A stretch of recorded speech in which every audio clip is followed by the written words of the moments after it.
Hello, and you can watch my face slowly begin to fill out like a balloon that's bursting, go up and up and up, and my dimples begin to disappear under layers of fat. And you can see this hanging under here. It begins to sit there like a face strap, and then the tire, we're locked down. We're locked down. We're deep into lockdown. You know what? The last couple of days I've just been eating loads of shit. Oh, hang on a minute. I'm doing a review. Anyway, yes. Okay, so here we are. Nice Nick's documentaries again, right? Again. And I'm watching this one on Netflix called Have a Good Trip on the Netflix. Everyone's got the Netflix. And it's really interesting because it's not your typical thing that, drugs bad, drugs good. It's sort of saying drugs are weird and people that do them are weird, but it's all right to be weird. And then it talks about the strange spiritual experiences people have on them. And then is that, oh, the experience is real or are they an illusion? And then it talks about the weird events that only happen to you once you're high.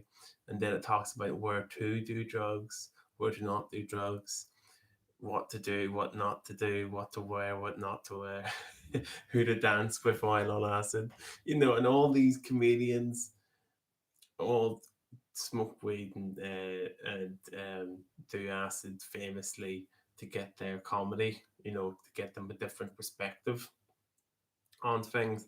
Because people say it gives them a feeling of the world, being in touch with the world, and then allows them to see things, like you see yourself in the mirror on acid apparently, and you can see yourself in a detached manner, which is pretty freaky.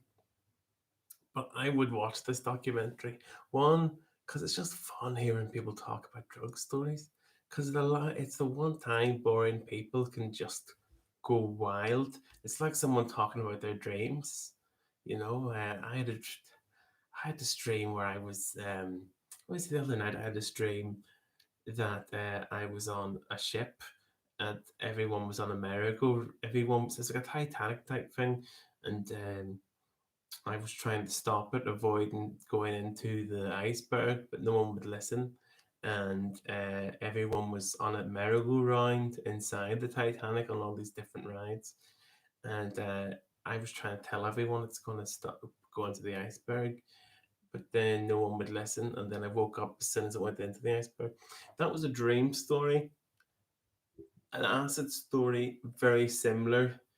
And whenever I say I'm going to tell a story about acid or dreaming, it gives you license to fully say whatever you like, and go wild with it and go free with it, because that's the way your brain does. Look at that. That's disgrace. Look at that. Anyway, but because that's the way your brain does. So this is giving comedians who are already far right a blank check to be even more far right, and a shared trippy experience.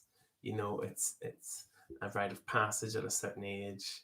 It's a time for everything. There's a time for you know being sensible, and there's a time for party, and there's a time to destroy your body. There's a time to fix your body. This is a pandemic. This is time to fix your body. Don't drink. Don't do anything. Just be healthy. But before the pandemic, when everyone was having the crack, that was a time to do drugs and to have the crack and enjoy free market capitalism and just take drugs, have the crack, go to nightclubs, stay over someone's house, do weird sex positions, and just this is what all these stories are about. Stuff before the lockdown, whenever people could just do whatever they could dream of, and if you had other people to do it with, that was grand. The idea of a festival now, or the idea of and funny enough, actually, I had a friend of mine who had an acid trip after the lockdown, and it's because what do people? A lot of people were having family acid trips actually since the lockdown, because they're trapped in with their family members and they have to actually deal with them. So they thought they might have a bonding family session while on acid. I don't have a clue how it went down, but it. I love whenever my friends call me on acid and I can show them some lovely trippy stuff and I can guide them into a lovely trip. And but yes, so I would highly watch this because people telling drug stories, okay, can get pretty boring. It's like, oh, I got wasted, man. But this is actually intelligent, enlightened people given a blank check to go as far out or as near as they need. And this documentary is a lovely wee um, trip into the unknown. I'm surprised it's even on Netflix. It seems really illegal, and it also seems to suggest that drugs are a good thing. And but yes, so I would watch this full heartedly.